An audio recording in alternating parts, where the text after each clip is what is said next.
Well, it's 1 after the hour, so let's go ahead and get started.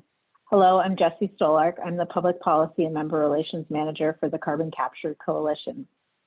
Today, we'll hear why carbon transport and storage infrastructure is an essential component of building a net zero infrastructure system and ensuring we are on track to meet mid-century climate goals. The Carbon Capture Coalition is a nonpartisan collaboration of more than 80 businesses and organizations building federal policy support for economy-wide deployment of carbon capture, transport, use, removal, and storage. We operate from the understanding that carbon capture is an essential technology to achieve net zero emissions to meet mid-century climate goals, strengthen and decarbonize domestic energy, industrial production, and manufacturing, and retain and expand a high-wage job space. Since the 45Q tax credit was updated and expanded just 3 years ago, nearly 40 carbon capture projects spanning a diverse number of industries, as well as power generation and direct air capture, have been publicly announced. As we deploy these carbon capture technologies, interconnected, responsibly sited transport systems that collect CO2 from multiple sources and deliver it to large-scale commercial carbon hubs are the essential infrastructure backbone needed to enable the carbon management industry. In addition to a diverse and bipartisan group of lawmakers who are supporting the Scale Act, President Biden has recognized the important role that CO2 transport and storage infrastructure will play in meeting his net zero and mid-century climate goals. Most recently, he has included provisions from the Scale Act in his American Jobs Plan. So today, we're going to hear from leaders from labor, NGOs, and industry on why they are urging Congress and the administration to support the Scale Act and recognize CO2 transport and storage's dual role in creating a net zero economy and preserving and growing America's high-wage job space in energy, industry, and manufacturing. Together, these dual goals should be a central component of any infrastructure plan. So with that brief introduction, I'm going to hand things over to my colleague, Madeline Morrison. Madeline is the Coalition's External Affairs Manager, and she's going to kick things off for us today with an overview of the Scale Act before we turn to today's panel. So thanks for joining us, and Madeline, I'm going to hand it over to you. Thanks so much, Jessie. Let me share my screen quickly. All right. So thanks to all of you for joining on this Friday morning. I know it's been a long couple of weeks here, but we're almost at the end of the week. We've got a really great panel of folks lined up to talk about the importance of CO2 transport and storage infrastructure. But first, I just wanted to give you all a brief overview of the recently reintroduced Storing CO2 and Lowering Emissions, or SCALE Act.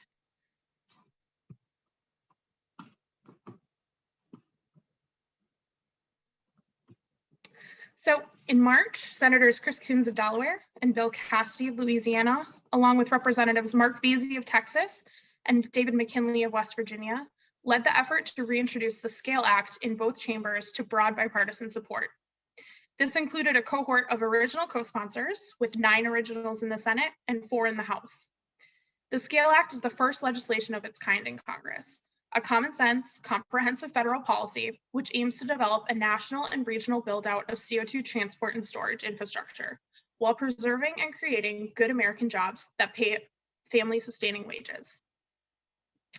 And while our nation arguably leads the world in incentivizing the deployment of carbon capture and removal technologies, we seriously risk falling behind other nations if we don't take the necessary steps to establish robust federal CO2 transport and storage infrastructure policy.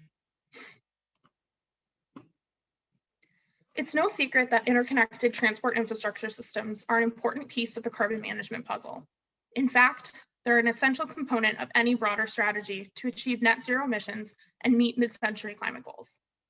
Planning and investing in this infrastructure today will, of course, enable more capture and storage, but also help to realize economies of scale and further facilitate innovation by connecting existing and future capture and storage projects.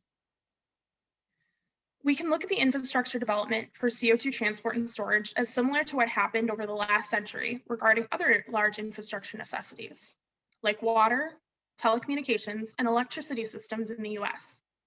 There's an inherent need for a federal role here, not only to lower cost, but to build for future demand that's needed for a large-scale carbon management industry. That brings us to today. The Bipartisan Scale Act prioritizes the key policy measures needed to enable and expand commercial deployment of carbon capture, direct air capture, and carbon utilization. The bill focuses on a few core principles designed to position the federal government to play a central role in leveraging private capital to build the urgently needed regional and national CO2 transport and storage infrastructure. First, it would establish the CO2 Infrastructure Finance and Innovation Act program at the Department of Energy. This program is a financing mechanism which would provide flexible, low-interest grants and loans to cover a portion of the cost of common carrier CO2 transport infrastructure development, which in turn lowers risk of private sector investment. The bill would also establish a secure geologic storage infrastructure development program at DOE, providing cost share for the development of saline geologic storage projects, with an emphasis on large-scale commercial projects serving as regional storage hubs for multiple capture facilities across industries. To bolster existing storage programs, the authors of the legislation included increased funding to support the permitting of dedicated CO2 storage wells, or Class 6 wells, as they're commonly known, at the EPA, while also providing grants to states to help establish their own Class 6 permitting programs. Additionally, the bill provides grants for states and local governments to procure low and zero carbon products sourced from captured carbon emissions for use in infrastructure projects. As the Scale Act enables the build out of the necessary CO2 transport and storage networks, it does so with American-made, manufactured steel, cement, and other materials, effectively safeguarding current high-paying jobs at existing industrial energy and manufacturing facilities, while creating tens of thousands of new jobs that pay family-sustaining wages for American workers. Recent jobs and economic analyses, which our next presenter will go into greater depth on, solidifies this key connection between a robust CO2 transport and storage infrastructure and high-wage jobs that support American families and communities. The Scale Act represents a piece of common sense bipartisan legislation that would help the U.S. maintain global technology leadership as we continue to chart our path toward net zero emissions. And folks from every end of the political spectrum are singing its praises. Since introduction, the Scale Act has seen incredible support from over 20 labor, environmental, and industry organizations. And while this is a piece of federal legislation, many states and their regional partners have skin in the game when it comes to CO2 transport and storage infrastructure. Following the bill's reintroduction, Governors Mark Gordon of Wyoming, John Bel Edwards of Louisiana, Tom Wolf of Pennsylvania, and Kevin Stitt of Oklahoma sent a letter in support of the bill to congressional leaders, urging them to take action. And just 2 weeks ago, as President Biden released his American Jobs Plan, key provisions of the Scale Act were included and seen as essential in both achieving net zero emissions and meeting mid-century climate goals, and in preserving and growing America's high-wage jobs base in energy, industry, and manufacturing. As the broad support for this pivotal legislation continues to grow, it's clear that Congress and the administration must now take the next critical step of establishing a robust federal CO2 transport and storage infrastructure policy as provided in the Scale Act. And with that, I'm now going to turn it over to Lindsay Walter, Deputy Director of Climate and Energy at Third Way, to delve deeper into the impact CO2 transport and storage has on the labor community. Lindsay? Thanks, Madeline, and thank you to the Carbon Capture Coalition for putting together this webinar. Good morning, everyone. My name is Lindsay Walter, and I am the Deputy Director for Third Way's Climate and Energy Program. And as Madeline said this morning, I'm going to cover why Third Way is supportive of carbon capture and storage, why it's important for our climate goals, and then I'll dive into the jobs impact of the Scale Act and larger CCS industry. So for those of you who don't know, Third Way is a center-left leaning think tank. We are based here in Washington, D.C., I guess here for me, since that's where I'm at the moment. And the mission of our climate and energy program is to develop and advocate for policies that put the United States on the fastest, fairest path to net zero emissions by 2050.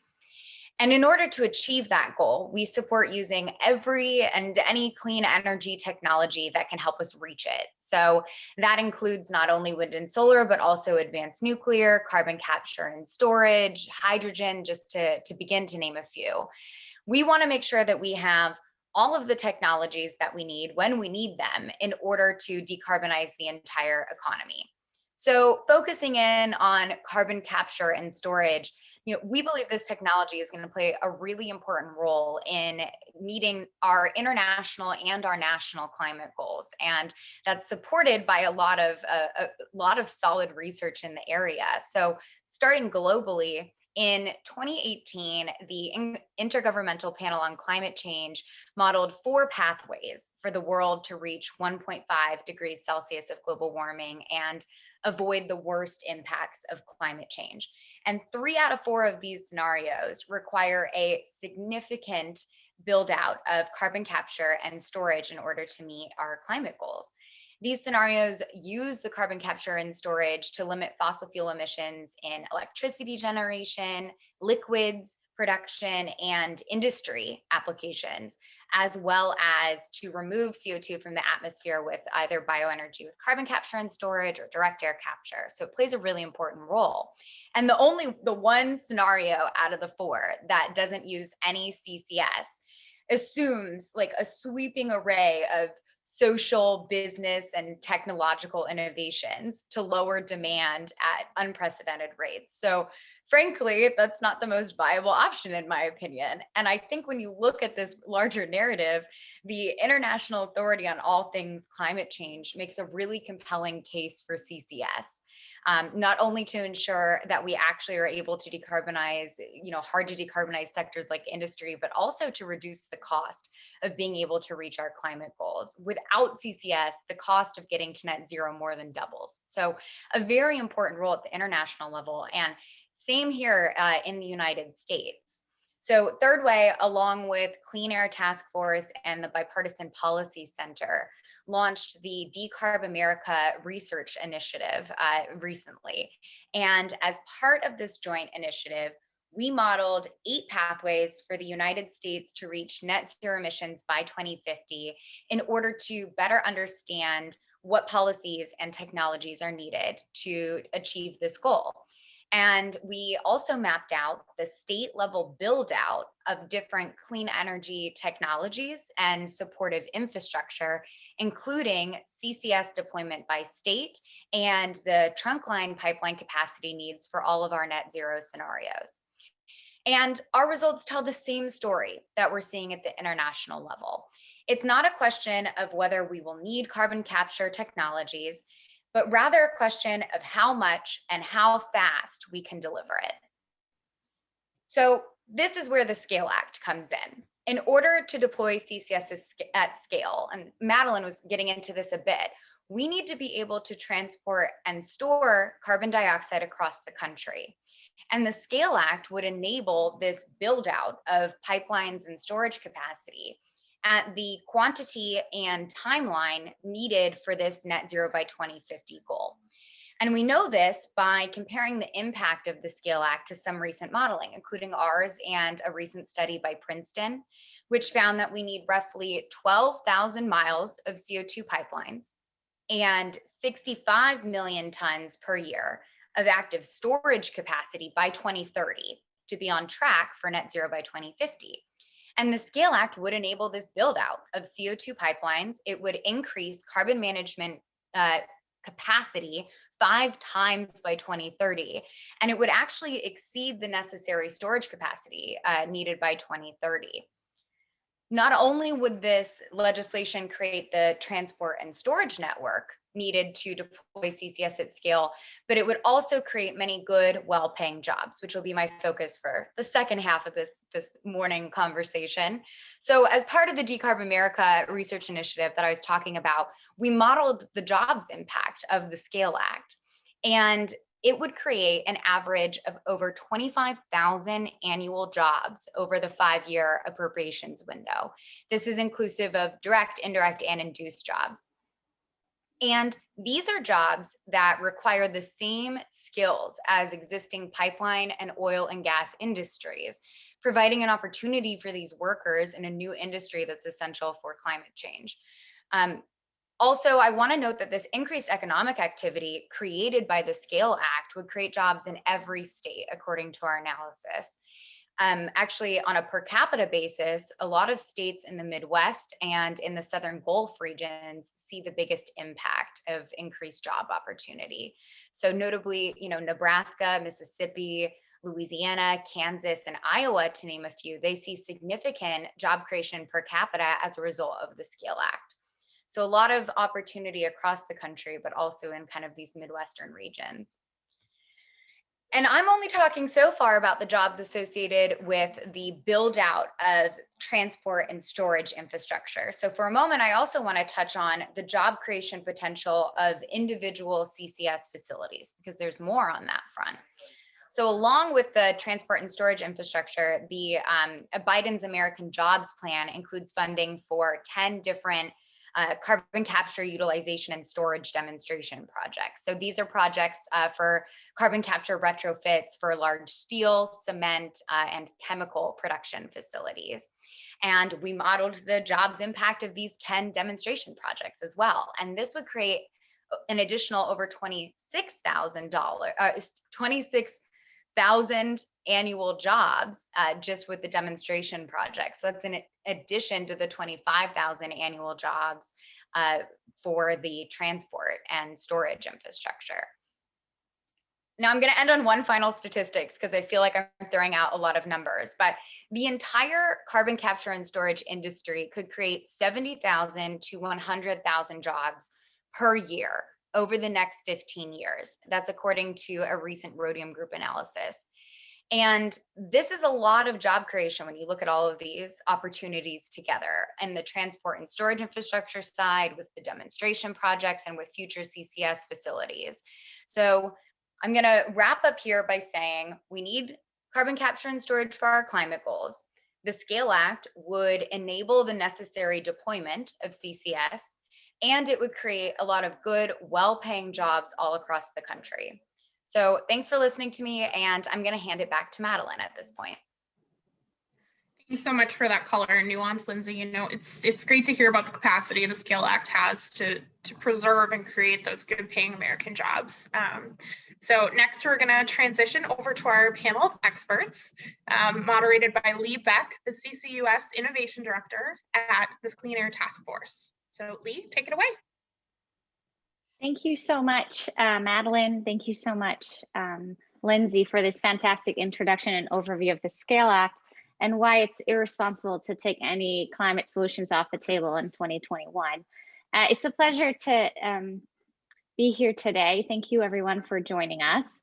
I would like to invite my panel to discuss a little bit the different perspectives of why organizations are supporting the Scale Act and carbon capture and storage. As we've heard earlier, 11 senators, instead of 11 bipartisan senators introduced the Scale Act, and on the House of Representatives side, it was supported by 6 representatives from both parties, with more than 22 organizations endorsing the Scale Act upon introduction, from labor, environmental organizations, climate advocacy organizations across the political spectrum, as well as companies. We've also seen a very positive perception of the Scale Act and its potential impact with regards to the creation of regional economic opportunities on the local level, with a lot of local outlets picking it up, reporting about it and its potential impact with regards to climate and job creation. And so I'm really excited to introduce my esteemed panel today. I have with me Brad Markell, who's the Executive Director of the AFL-CIO Industrial Union Council, Shannon Hike-Williams, who's the Director of Climate and Energy Policy at the National Wildlife Federation, Charles Hernick, who's the Director of Policy and Advocacy for Citizens for Responsible Energy Solutions, and Justin Kirchhoff, who's the President of the Summit Agricultural Group. Together, we're going to explore different perspectives on the Scale Act, why it's important for climate, why it's important for job creation and economic growth. And we're going to hear about potential carbon capture and storage projects. We're going to hear about the 45Q tax credit and how the Scale Act and the 45Q tax credit really form a must-pass policy package to boost carbon capture deployment in the United States. And without further ado, let's turn to you, Brad. Lindsay already mentioned the Scale Act was featured in the American Jobs Plan, which is also the largest proposed investment in carbon capture ever put forward by a single government. Why is the SCALE Act good for climate and jobs? Well, thank you, Lee, and thanks to everybody at the Carbon Capture Coalition, all our partners, and to my fellow panelists for being here today. The introduction of the SCALE Act and the bipartisan support it has is really a big piece of how we're going to make carbon capture and storage work.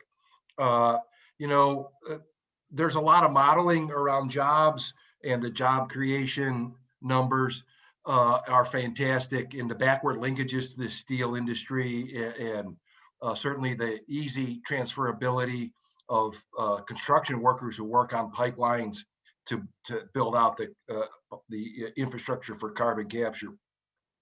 I think in labor, we really emphasize, the job preservation part of it too, the signal that it sends to workers in heavy industry, in the power sector, those who work in liquid fuels.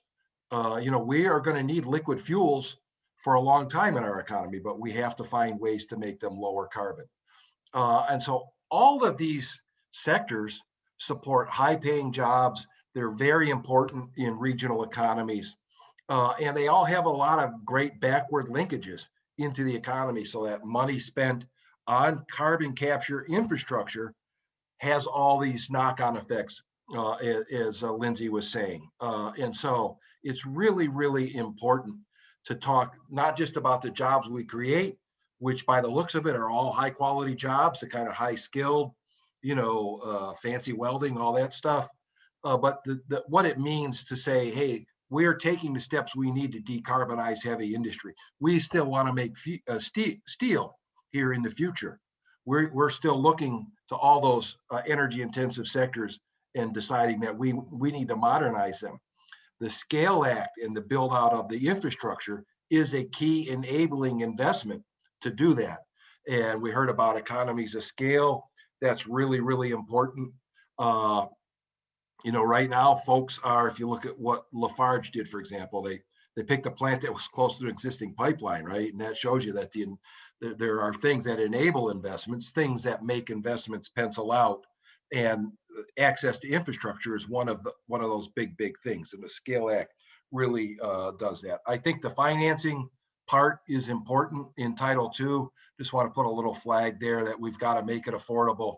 And the capital markets are sometimes not as friendly to cutting edge technologies as we would like them to be. So that's a big piece.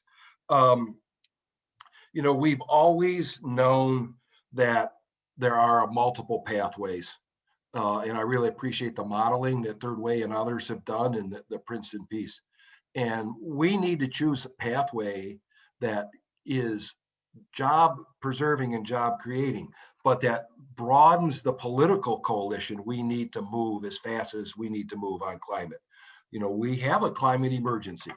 We have to get steel in the ground in so many different sectors now. And labor, we work on, look, we're about good jobs and family supporting jobs and communities, right? So offshore wind is a thing we care about. Carbon capture is a thing we care about. And we are like, if any climate package is going to move, labor is going to insist that carbon capture is a part of it. And I feel like we're on a roll. The work that this coalition has done and all the experts have done over the years, which frankly, we benefit from, and we pick it up and we use it, and it's really put us in a good place. So I'll just end by saying that we are really excited about the SCALE Act, and we believe that it's a key component to meeting our climate goals. And so, with that, I'll turn it back to the panel. I look forward to the discussion. But thank you so much for putting this together today. Fantastic. Thank you so much, Brad. And before I quickly add some thoughts to your remarks, I do want to invite the audience to please start asking your questions. We will bring them to the panelists as soon as possible. So please feel free to start asking them. For reporters who have joined us, thank you also so much for joining us. Please do state your name and outlet when you're asking questions in the Q&A box at the bottom of the screen. Turning back to you, Brett, thank you so much. I think you hit on extremely important points. Industrial decarbonization, extremely overlooked and big blind spot in climate action. More than a quarter of emissions globally, more than a third of emissions in the US come from industry. In the steel production alone, there's 60 million tons that could be abated with carbon capture and storage, according to a GPI analysis. And then another thing that you hit on is really that CO2 transport and storage really allows communities to access carbon capture as a decarbonization solution, so they can decarbonize with those technologies that are most meaningful and most supportive of their strategically and culturally important industries. And so with this, I actually want to turn to Shannon, who is joined us from the National Wildlife Federation. Shannon, from your perspective, how can we ensure that the rollout of CO2 transport and storage is environmentally friendly and community oriented? Great, thank you, Lee, and hello everyone. It's really great to be here today, and thanks also for the earlier presentations. I'm always excited to learn from such wise colleagues as these here today. And just before answering your specific question, just wanted to give folks a little bit of a viewpoint from National Wildlife Federation about why we're working on this topic. It may not seem like a natural fit for a wildlife conservation organization, but truly our climate work runs the gamut, everything from advocating for responsibly sited renewable energy to partnering with farmers and ranchers on natural carbon sequestration, to putting forward policies that target climate solutions for communities in economic transition or on the front lines of our rapidly changing world. So this also includes advocating for a range of carbon capture solutions for industry, power plants, and direct air capture, while supporting innovative new markets for using that captured carbon. And similar to what Brad and Lindsay and others have been saying, we're very excited about the potential that this field of climate solutions offers for our communities in terms of economic growth and also for jobs. So in our view, and also as you've heard from Third Way, similarly, we view that any technology or strategy that can produce low or zero carbon energy or sequester carbon or create a market for sustainable use of carbon should be on the table for investment and support, as long as it's done responsibly. Just to echo the point on kind of worker benefits here, there's a lot of workers out there who are in communities that have been greatly affected, not only by the pandemic, but even before that, changing manufacturing and energy markets. We're trying to think of solutions to both lift people up and their communities up while also addressing the climate crisis. And so we're really proud to work within the Blue-Green Alliance and with other labor partners to advocate for CO2 infrastructure as a part of that, and as a part of our necessary future of carbon management that we think will, should bring thousands of quality jobs. And then also just want to underscore, this is a climate solution. This is something that, as Lindsay underscored, nearly all of the scientific models say is going to be necessary to meet our net zero goals, which we of course have to meet. And this is not an insignificant chunk of the solution. So I just wanted to underscore that, and also the importance of this suite of solutions for the industrial sector that are otherwise pretty darn difficult to decarbonize, as we are at least are currently envisioning it.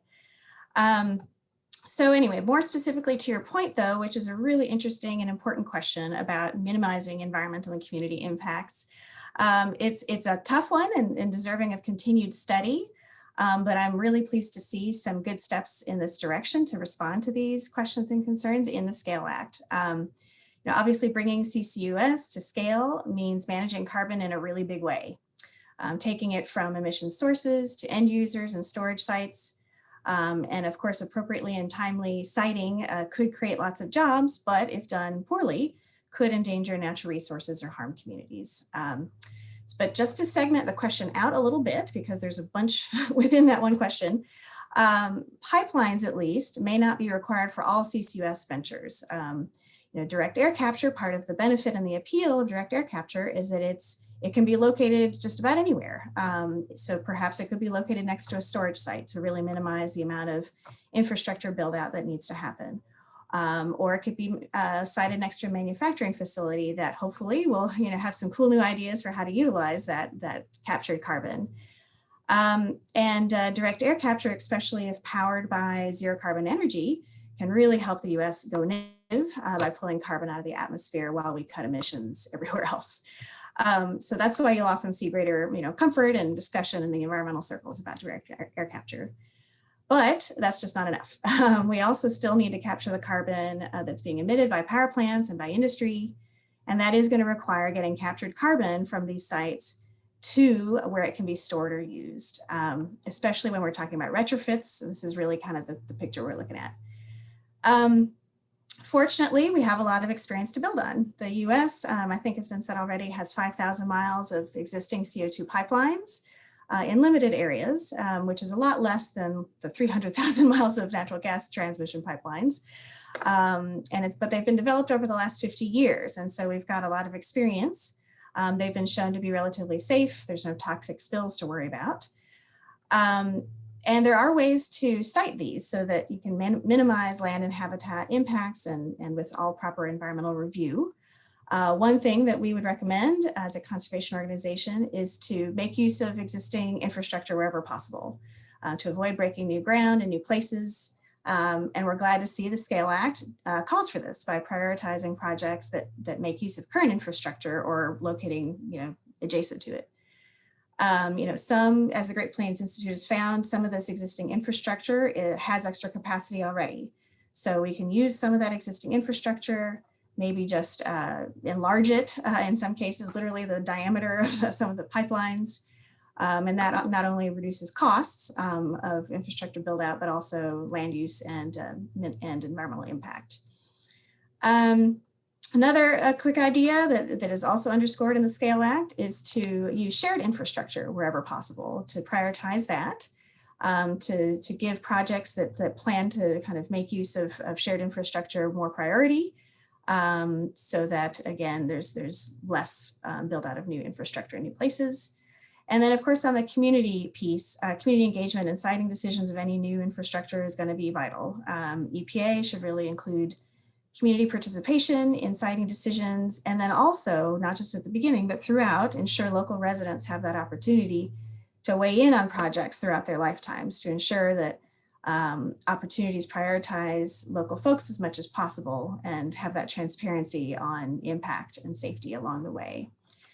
We have to figure it out, and I think we can, but we just have to strike a balance between addressing the urgent crisis of climate change, which is impacting the same communities and everybody in between, and our natural resources, with the very real and pressing needs that communities are already facing from disproportionate pollution burdens. So I think this can be done. It just takes forethought and sound science and inclusive approaches. So hope that's helpful.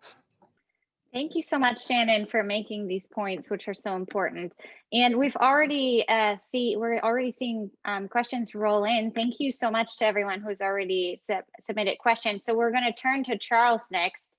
I already have a question. Does the public view only from a job creation / preservation point or view CCS also is truly seen as a viable and important technology for emissions reductions? Charles, from your perspective, why is the Scale Act good climate policy? Yeah, thanks, Lee. And thanks to the Carbon Capture Coalition for putting on this discussion.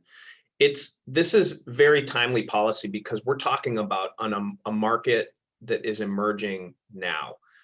Earlier in the conversation, Lindsay was talking about net zero goals. Whose net zero goals? Next week, President Biden is going to be talking about climate and emissions reductions.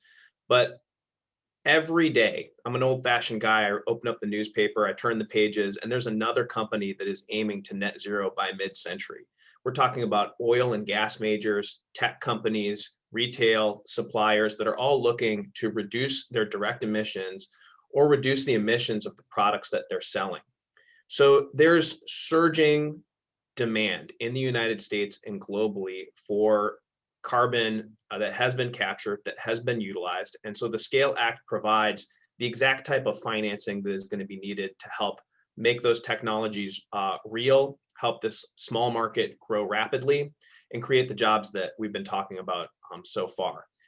From the geography of it, that also matters too, because if you look at the map of geologic sequestration sites, and the Scale Act is important for helping to provide funding for states for primacy, and also additional funding to help geologic sequestration move along, it's not going to be an option in absolutely every state. But there are sources of carbon dioxide in every state that can be captured, can be reduced, and there's a major transportation gap. And as we've seen from other industries, we can think back to the Bakken shale oil boom. There was a disconnect between where the oil was coming from and where it needed to go. And here, this is predictable. We know that carbon dioxide is and will be more and more of an important commodity that folks are trading and utilizing. And we want to be able to bridge that gap between supply and demand, not just in terms of buyers and sellers, but where they are in the country. And the Scale Act helps bridge that gap. So I'll keep my remarks short so we can get to answer some more of the questions. But Lee, this is absolutely timely. It's a vital climate solution to make real not just the national goals that we may share, but also help private companies achieve their independently set goals, have states achieve the goals that they're setting. And that's why you do see East Coast, West Coast, central states that are very interested in carbon capture, utilization, and storage. Thank you, Charles. Fantastic point. Storage is inequitably distributed. Not every state has it, but there's emissions in every state. So I think that's really important to keep in mind. That's why the Scale Act is so crucial for climate mitigation. So to really understand and what some of these future carbon capture facilities could look like, that being said, they're not just in the future. We're capturing more than 22 million tons a year already. There are more than 13 carbon capture facilities in the US already. I want to turn to Justin, who's already planning a project. So can you give us a little bit of an overview and your vision of how the future of carbon management might look like in the US? Yeah, really excited to hear about your project. Sure. Thanks, Lee, and thanks everybody for being here this morning. And first of all, I want to thank the Carbon Capture Coalition for not only the discussion this morning, but really the fantastic work that they've done in terms of advancing a variety of important initiatives in terms of carbon capture. Maybe just a little bit of background on Summit. We're headquartered here in North Central Iowa. We typically make investments kind of in and around the intersection of agriculture and renewable energy. And so a couple of projects that are related to what we're doing now have been large-scale ethanol developments here in the United States and more recently down in Brazil. As we develop those projects and as kind of the world evolved around us, as we've all seen, we started to think about how we could not only decarbonize biofuels, but agriculture. And so it was about 18 months ago when we said, how can the US ethanol industry and other emission sources in the upper Midwest play in a low carbon world? And so that's when we developed Summit Carbon Solutions to effectively solve the problem that a number of the panelists have talked about around providing a transportation source to move CO2 from a pretty densely populated industrial emission perspective to a place where you can safely, store it permanently underground. And in our case, we've decided to locate it in North Dakota. And so basically we set out and formed partnerships with a variety of industrial emitters, mainly ethanol plants today, but we intend to expand that going forward. And so we've been really fortunate to have partnerships established with today nearing about 10 million tons of CO2 on an annual basis. And effectively what we'll do is we'll capture their CO2 safely, transport that via pipeline and permanently store it underground in North Dakota. And so obviously it's a pretty significant undertaking, but we believe it impacts not only positively on the environmental side, but if you think about ethanol and the ability to move forward, ethanol production when combined with carbon capture, in our view, will be a zero carbon fuel by the end of this decade. And so as we think about the longevity of liquid fuels that we believe are going to be around for a while, we think that fits very well into the future. And then obviously ethanol and biofuels have a huge impact on rural America and agriculture. And so we believe this project will have a really, really important impact on that. I think it's from our perspective as it relates to the Scale Act, broadly speaking, we're obviously very supportive of it.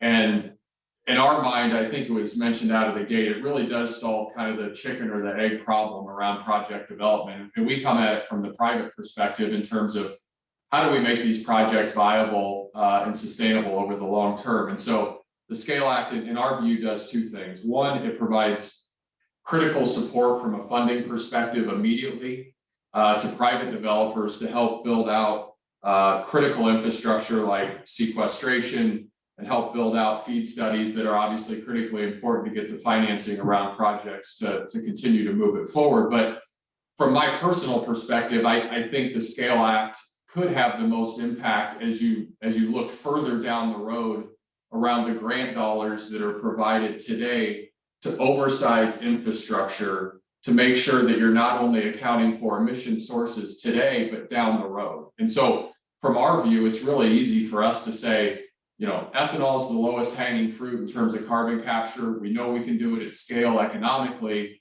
but there are going to be technologies that are developed that will allow for other emitters, such as power plants, to economically capture their CO2. And so from our perspective, the part around providing grant dollars to oversize that infrastructure, having the long-term vision in mind is critically important. And so overall, we're obviously really supportive of the Scale Act and appreciative of the coalition and all the support that they've put together. Great, fantastic.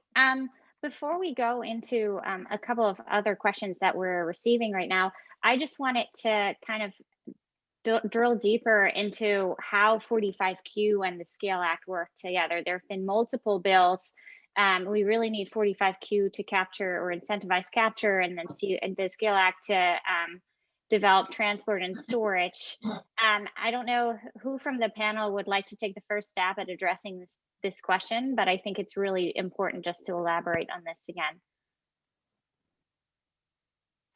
Yeah, Lee, maybe I can take a stab at that, just because we're obviously working through all that today. I think obviously outside of the Scale Act, the most important item in terms of legislation going forward, in our view, for carbon capture is easily the direct pay aspect.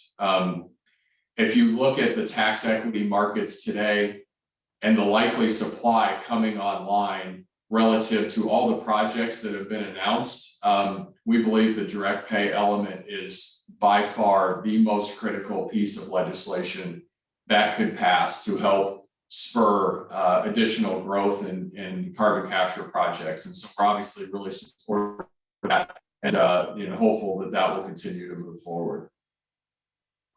And this is Brad. I'm just going to pile on that. We hear from clean energy developers across all kinds of sectors about the importance of direct pay and the kind of sand in the gears of the tax equity market. And so it's an important option. The slice that the tax equity guys take from every project and every business plan could go a lot further in terms of carbon reduction if we weren't paying the finance people. No offense to any of the finance people that are on here, but it is a really important option. And look, just from a labor point of view, you cut corporate tax rates in half, and what's surprised, there's a sand in the gears of the tax equity market. Great, thank you so much for that overview and pointing out the priorities. So really, just to summarize, we need direct pay options for all clean energy tax credits. We need an extension of the commenced construction window for carbon capture and storage projects. Right now, they have to have steel in the ground by 2026. Which is not enough time, because on average, these projects takes 4 to 6 years to develop. And of course, we're also looking at new values, for example, for direct air capture, which some of you might have seen. But I would like to turn to another question here, which is very relevant. When do we actually think this could be enacted in legislation? And so when do we think this could move? Are we seeing an opening in the infrastructure package? And then how fast could we see carbon capture deployment actually being realized? Charles, you're unmuting yourself. So yeah, thanks, Lee. I'll jump in there. This is really necessary legislation to pass here in the 117th Congress. This isn't something that we can wait around for. I think it was Shannon, talked about the 5,000, some odd miles of existing CO2 pipeline. That's not anywhere close to enough. That's existing pipeline for relatively limited use in the oil and gas industry and in the food industry. And we're talking about a completely different scale when we're talking about solving the climate problem in the way that Lindsay had mentioned, to really be able to benefit from this technology at scale. And so whereas 45Q is going to be important for the projects that are capturing and sequestering, Scale Act is going to be vital and needs to be passed to open up these doors for new grants and finance opportunities to really focus directly on the transportation problem, to conquer the geographic challenge that is on the horizon and associated with carbon capture, utilization, and storage. Great, fantastic. Yeah, I mean, Lindsay, do you want to jump in here? Charles referenced your speech earlier about when it could be potentially passed. Oh, I think Lindsay can't hear us right now, but that's okay. We'll move on to other questions. So maybe we can go back to Shannon. And Shannon, would you mind giving us a little bit of an overview? You already talked about direct air capture and potentially the new legislation and tiers that have been introduced for direct air capture. I think we've mentioned this, so I just want to make sure that we're giving the audience an overview about this as well. About how the legislation relates to direct air capture? Yeah. Yeah, well, I think that, others on the panel, such as Lindsay, when she can hear us, can add a little bit more to this too. But I think one of the things that we're most excited about in this legislation is the fact that it does extend to something like direct air capture, as well as carbon utilization. And we haven't talked a lot about it today, but there's a robust program set up in the legislation to actually incentivize that sort of early innovation that is required for, looks like Lindsay is maybe just now hearing us, that is required to establish some of these important carbon markets, markets for different kinds of products that can make use of captured carbon. And that is another really essential kind of output of something like the Scale Act. I think in order to really kind of, in the absence of a carbon price or some other major policy mechanism that creates value for carbon, this is what we need to do is bills like this, the Scale Act, to really sort of create markets for these different sorts of embodied carbon products. And same thing with direct air capture. It's a little bit newer, I guess you could say, amongst the suite of technologies. And so it's just going to need the extra support from this bill and other sorts of bills to really get going and to be at the scale that we need to address the climate problem. Perfect. Thank you, Shannon. We're seeing more questions rolling, which is really great. And there's one question that really relates to the future business models. How are we seeing kind of the division of responsibilities between a lot of project partners? So we're seeing, of course, it's cement facility, for example, that has to capture its carbon, and then the transport and storage facilities. So the Scale Act aims to really build common carrier carbon capture transport and large scale storage hubs. So maybe Justin or Charles, you're nodding. You could elaborate a little bit about how we're seeing the future of carbon capture business models evolve, how we're going away from single source to single sink facilities, and in general, how these pieces of legislation will facilitate this market. Sure, Lee, this is Justin. Maybe I could take a first stab at that. I do think the discussion around long-term liabilities is a critical one to focus on. And I think as it relates to the Scale Act, some of the initial dollars that can be utilized for feed studies, sequestration, well modeling, all the geological work that needs to happen is going to be really important in terms of getting the private sector and the business community and financial partners really comfortable with moving forward with these projects. And so that's why part of the Scale Act that I've really focused on is how do we de-risk these projects as much as possible so that everybody involved can feel comfortable, because we all know the environmental benefits that it's going to have long term. But how do we make sure, and I think Scott had asked the question, how do we make sure that we divide up the responsibilities and make sure that the liabilities are such that everybody's comfortable? And so we certainly spend a lot of time thinking about that. At the end of the day, we need to make sure that we have dollars available to de-risk the projects as early as possible to make sure that we can have low-cost financing around to move the projects forward. That's at least how I think about it. Yeah, and maybe what I'll just add specifically, the SCALE Act does focus on EPA's underground injection control program, the Class 6 program, which does have financial responsibility requirements associated with it and does address these long-term liability issues. It is absolutely important. We in the United States live by a polluter pays principle.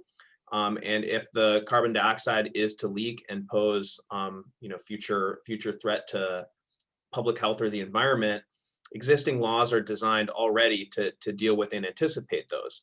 The nature of that long-term financial responsibility, the federal government will have one way to implement that, but I think that's also what's important about establishing more primacy programs at states so that states can decide how they answer those questions most appropriately at the state level, considering what other industries and what other types of underground injection control programs they have.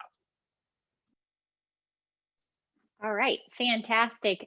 Thank you so much, Charles, for pointing out this important provision in the SCALE Act for supporting permitting of these facilities, both at the EPA, where I think we heard in congressional testimony last year that only half a person is working on these permits, and of course also giving states primacy.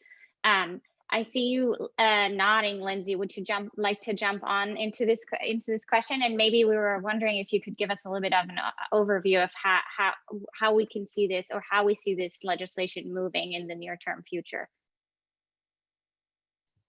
Yes, thanks, Lee. And sorry, I was having some audio issues for a moment there, so thanks for being patient with me. So I really appreciate the chance to weigh in. The question was mainly, Lee, on opportunities to move the legislation forward from here. Is that correct?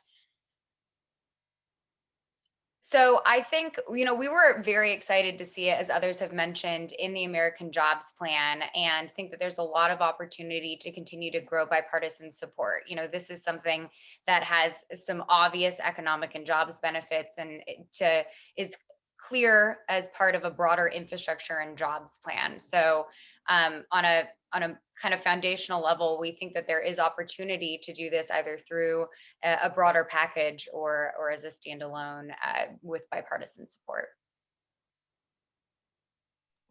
Perfect. Thank you so much for this. So we're receiving one more question here.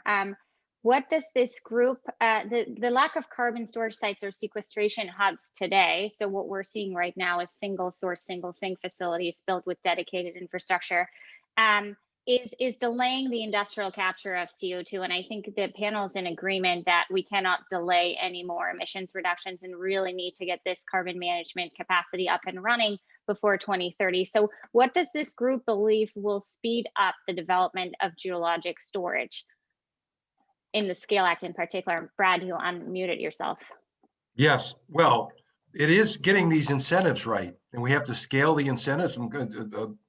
Leaning just a touch outside the four corners of the SCALE Act, we have to get the incentives right in a way that we have done with almost every significant energy technology that we have in the country, right? Whether it's from what happened with fracking, in the huge amount of government investment that went into making that, to the improvements we see in wind and solar, and the deployment incentives that we see across the clean energy space. This is another case study in how the right incentives and the right regulations are going to make this industry take off and help us meet our climate goals. Great, perfect, Brad. I also would like to point out that the SCALE Act has a CO2 geologic storage commercialization program as part of its provisions. So this is really aimed at commercializing geologic storage, finding commercial models, business models, and really moving away from demonstration to geologic storage at scale. to meet climate objectives. And also just wanted to throw in here that, of course, the US is blessed with some of the best geologic and most well understood geologic storage capacity globally. So there's ample capacity to store decades of CO2 emissions in the United States.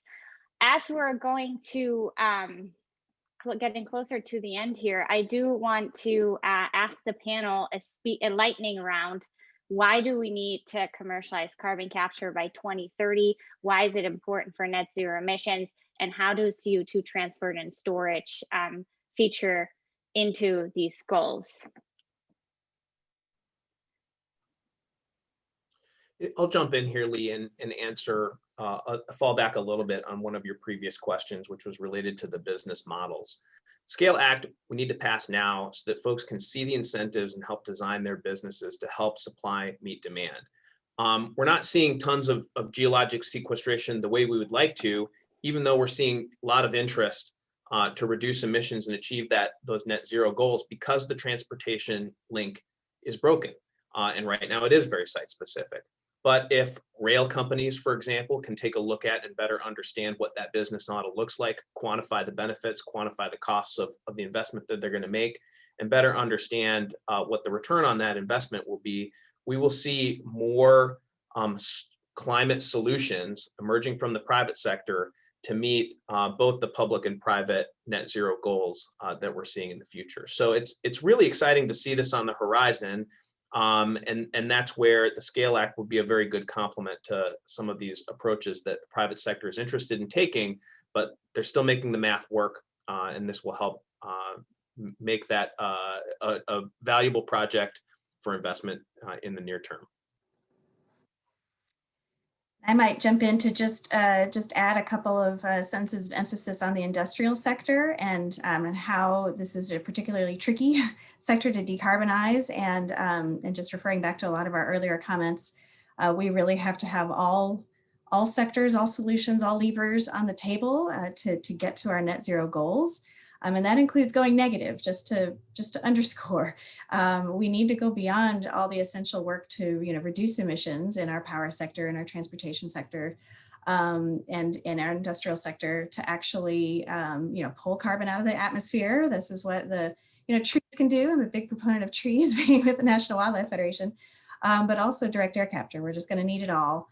And then when it comes to reducing emissions in the industrial sector, carbon capture is just going to have to be an essential part of that, especially in steel production, glass, cement, things that are just highly carbon intensive.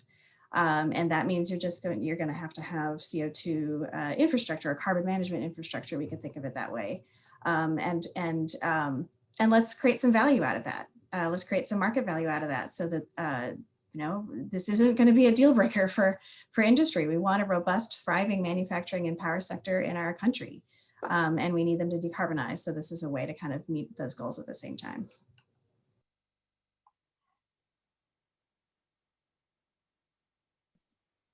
Brad, did you want to jump in here? No, all I will say is we're very close to doing something big here. We think that it can pass in this upcoming infrastructure bill, and the way the Scale Act is written will make it through. I think that this could pass through regular order in the Senate, and given the bipartisan support. So I'm not especially worried about what the parliamentarian is going to say, but we're going to be moving a lot of money into reducing emissions, building up our industries, saving as was said, saving those heavy emitting sectors. If we don't do something to decarbonize these sectors, we're just going to push them offshore as we tighten our emissions limits. So this is a key investment for job creation and job saving. I really just want to emphasize that industrial side of it, because the choice isn't just whether we decarbonize or not, it's whether we keep those industries here as we do what we need to meet our climate goals. Fantastic. Thank you so much, everyone. This was a really, really fantastic panel. I'm so happy everyone was able to join us. We really got a sense of how these future carbon capture facilities will look like, why the SCALE Act and 45Q, the carbon capture provisions, are important to deliver economic growth while reducing emissions, making sure we have the technologies commercially available and enable all communities to access them. And with this, I just want to leave you with a few more messages. One is from Thad Woody, who is congressional staff in Representative Veasey's office, and send a message that he would like to invite any congressional staff who'd like to learn more about the SCALE Act or want to co-sponsor to have them email him at thaddeuswoody.woody@mail.house.gov. I think we can put this maybe in the chat as well. And then I'd like to invite everyone also to CO2 Connect, which we're hosting at 11 a.m. Eastern ahead of the President Biden's climate summit. We'll have conversations around carbon capture, CO2 transport and storage in Europe. We're going to hear from the Minister of Norway, the Norwegian Minister for Energy and Oil, among others, and as well as industrial giant, and of course, CO2 transport and storage and the SCALE Act in the US, for example, we're going to hear from Senator Coons, as well as Occidental Petroleum CEO Vicki Hollop. So I'd love for all of you to join us. I think we're posting the registration link in the chat as well. And thank you on behalf of the Carbon Capture Coalition and the Great Plains Institute and all the organizations present today. Thank you so much for joining us. This will be recorded and available, and we're looking forward to our next briefing, hopefully very soon. Thank you everyone for your work, and thanks everyone for joining us.